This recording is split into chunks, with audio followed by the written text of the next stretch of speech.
యాక్చువల్‌గా మీకు తెలుసండి.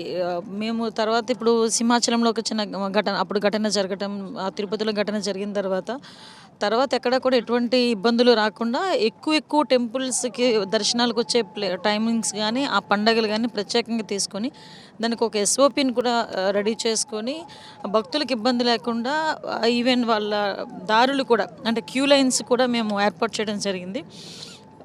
ఇది ఎండోమెంట్ డిపార్ట్మెంట్‌కి పరిధిలోకి రాలేదు. ఇది ప్రైవేట్ టెంపుల్. మళ్ళీ రీసెంట్‌గానే ఓపెన్ అయిన టెంపుల్ అని లోకల్ మన గౌతి శిరీష గారు ఎమ్మెల్యే గారు కూడా నాతో చెప్పున్నారు. డిపార్ట్మెంట్ వాళ్ళు కూడా చెప్పున్నారు.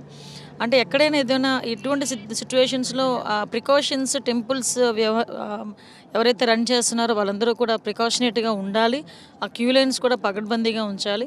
ఈసారి పర్టిక్యులర్‌గా అలాంటి విషయాల్లోని కూడా ఈసారి డిపార్ట్మెంట్ వాళ్ళని కూడా చొరవ తీసుకొని అవన్నీ పర్టిక్యులర్‌గా ఉన్నాయో లేదో కూడా మేము చెక్ చేసుకొని ఈసారి నుంచి ఎటువంటి ఇబ్బందులు రాకుండా చూసుకుంటాం. అంటే అఫీషియల్